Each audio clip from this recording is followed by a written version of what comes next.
સમાચારોમાં પુનઃ સ્વાગત। સુરતમાં સિટી બસમાં ટિકિટ કૌભાંડ સામે આવ્યું છે। આકાર નામની એજન્સીની મનમાની સામે આવી છે।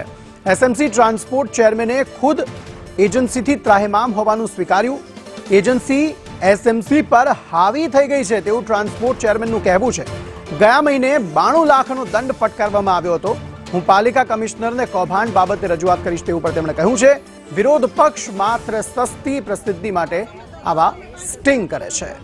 એમ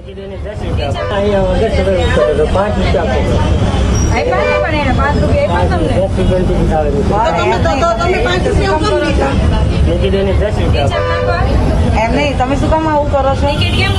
તમે ટિકિટ કેમ ન આપી? મેં કીધું 3 વાર રિક્વેસ્ટ 10 રૂપિયા આપવા મજાની ટિકિટ મળે। અરે આવી રીતે કરવાનું ન હોય। તો તમે 5 રૂપિયા આપી એટલે તમારી ટિકિટ નહીં આપવાની એવું છે? મેં જબરજસ્તી કીધું બેન નહીં આપતા। ફરિયાદ કરીએ ઉપર? હા, સોરી બેન, ભૂલ ન થાય બીજી વાર। અહીંયા વગર સદર એજન્સી છે જે ગતરોજ પણ ટિકિટ માટેની બાબત જે સામે આવી છે। હું છેલ્લા 1 વર્ષથી પોતે દરેક ડેપો દરેક રૂટ પર પોતે મતલબ વિજિલન્સની ટીમને સાથે રાખીને હું પોતે ખાલી મારી પ્રસિદ્ધિ માટે હું જતો નથી। વિરોધ પક્ષ ખાલી એની પોતાની પ્રસિદ્ધિ માટે જઈ રહી છે, પરંતુ એમને વિજિલન્સને સાથે રાખીને જવું જોઈએ। આપણે કોઈ પણ કાયદો હાથમાં ના લેવો જોઈએ।